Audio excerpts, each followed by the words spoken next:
দেখছেন? ওকে। প্রতিদিনের ন্যায় কিন্তু আজকেও কিন্তু মাছ ধরতে গিয়েছিলাম, হুইল ছিপি না, হাত ছিপি। দেখতে পাচ্ছেন? হাত ছিপি। আর মাছ দেখছেন? এই দেখেন মাছ, এই। আর কি মাছ দেখছেন? কোনো রুই মৃগেল না কিন্তু, হ্যাঁ, কাতলা না কিন্তু, চ্যাং মাছ, কই মাছ, বেতলা মাছ, বিভিন্ন মাছ। আমি কিন্তু প্রতিনিয়ত যখনই সময় পাই তখনই মাছ ধরি। কখনো ভিডিও করি, কখনো খেলার মাঠে যাই, কখনো বই পড়ি। আমার এক কথায় মনটাকে কাজ দিতেই হবে। কাজ না দিলে কিন্তু অস্বস্তিতে থাকি আমি। আর ইসলাম এবং বিজ্ঞান ঠিক একই সূত্রে কথা বলেছে।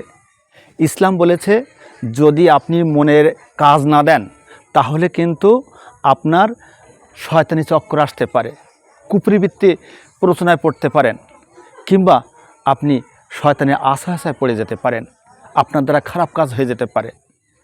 আর ওখানে বিজ্ঞান কি বলেছে? বিজ্ঞান বলেছে যদি মনটাকে যদি কাজ না দেওয়া হয় তাহলে কিন্তু কখনো কুচিন্তা, কখনো দুশ্চিন্তা, কখনো উদ্ভট চিন্তা এসে যেতে পারে, যার কারণে আপনার শরীরে রোগ বেঁধে যেতে পারে। এজন্য কোনো সময় বেকার থাকবেন না, মনটাকে কাজ দিতে হবে।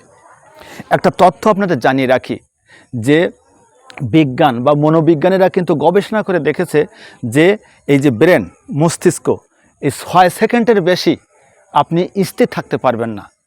এজন্য আপনাকে কাজ দিতেই হবে। যখনই দেখবেন আপনি হিসাব করে 6 সেকেন্ডের বেশি আপনি একটা নির্দিষ্ট জায়গায় মনোসংযোগ করতে পারবেন না। এজন্য আপনাকে মনটাকে কাজ দিতেই হবে।